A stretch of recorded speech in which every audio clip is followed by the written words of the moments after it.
herzlich willkommen. Mein Name ist Monika, ich bin Interior Designerin und heute geht es um das Thema Wohnung einrichten in Taupe, was man tun sollte und was man tunlichst vermeiden sollte.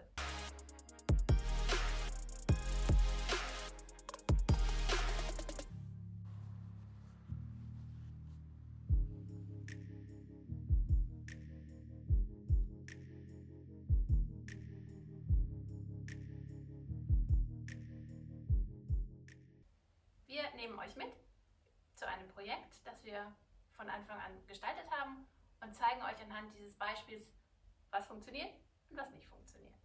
Dazu haben wir auch noch einen Blogartikel für euch vorbereitet und es gibt ein kostenloses E-Book für euch zum Download.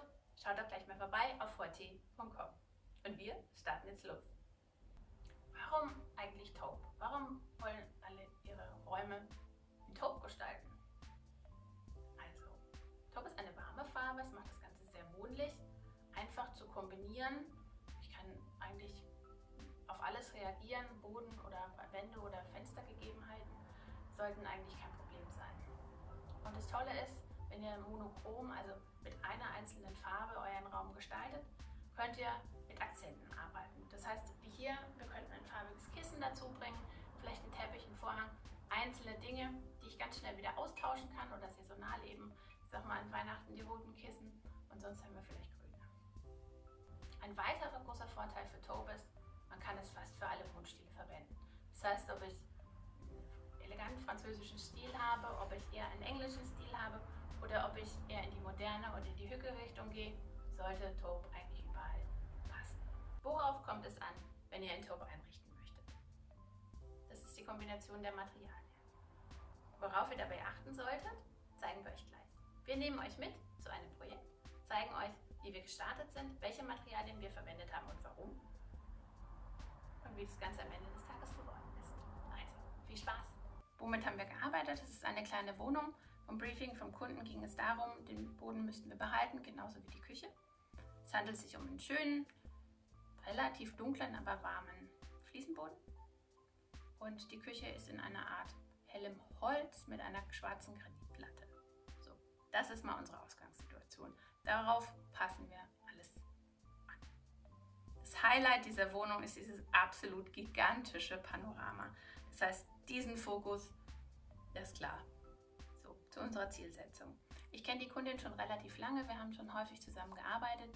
Ich kenne ihren Stil deshalb sehr gut. Es wird sehr elegant, wohnlich, zurückhaltend, klassisch, aber nicht verstärkelt oder verspielt werden. Das heißt, Stil haben wir schon mal.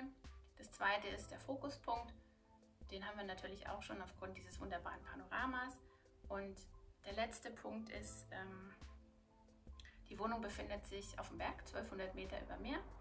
Das heißt, da wird es im Winter auch mal schnell kalt und es ist vielleicht dann auch mal neblig und verschneit. Das heißt, wir müssen auch Wärme in diese Wohnung bringen.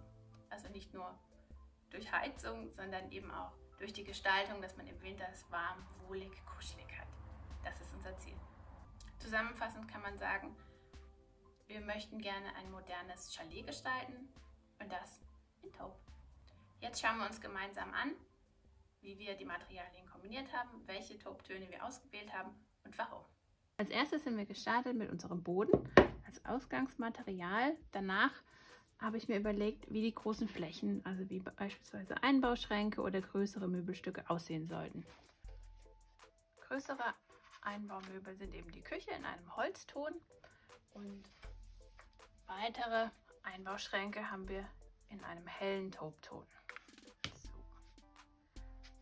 Es war mir wichtig, einen hellen Ton auszuwählen, um die Einrichtung zurücktreten zu lassen und das Panorama wirken zu lassen. Weitere größere Flächen sind die Vorhänge. Die haben wir helle Gardinen und einen Dekoschal in diesem wunderbaren wolligen Stoff. Die nächste größere Fläche sind Polstermöbel. Wir haben eine Couch in einem neutralen Taupe-Ton in Grau.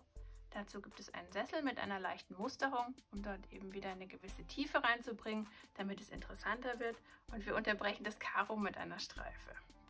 Einen leichten dunkleren Kontrast haben wir im Beistellmöbel über ein Altholz mit etwas dunklerer Struktur. Dann, um den Raum noch größer wirken zu lassen, ein Spiegel an den Fronten von einem Schrank.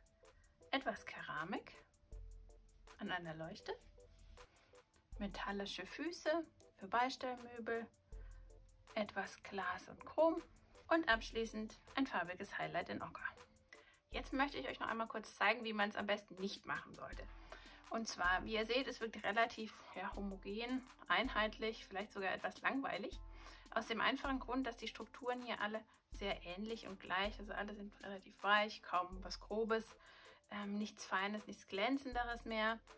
Auch die Hölzer sind sehr ähnlich und auch bei den Beschlägen bzw. Griffen oder Accessoires der Möbel sind wir in der gleichen Sprache geblieben und es fehlt einfach ein bisschen der Kontrast. Also, warum ist das denn nun ein harmonisches, schönes Gesamtkonzept? Was ist denn da jetzt genau das Geheimnis dran? Also, wie beim Kochen geht es eigentlich darum, die Geschmäcker abzustimmen. Das heißt, beim Kochen achtet man darauf, etwas Süßes, etwas Salziges, etwas Bitteres und etwas Saures zu haben. Das gibt sozusagen den perfekten Geschmack. Bei der Einrichtung ist es nichts anderes.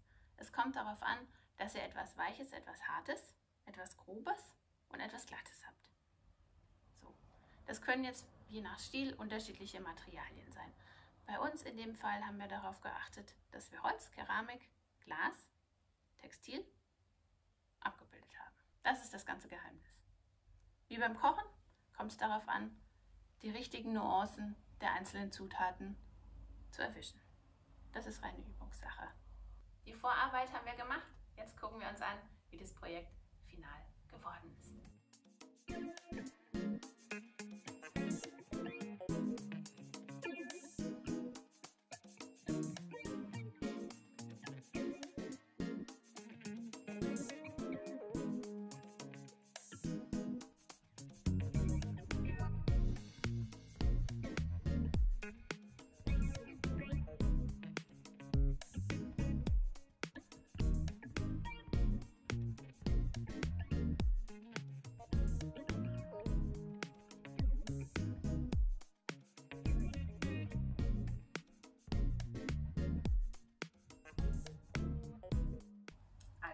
Was nehmen wir von heute mit?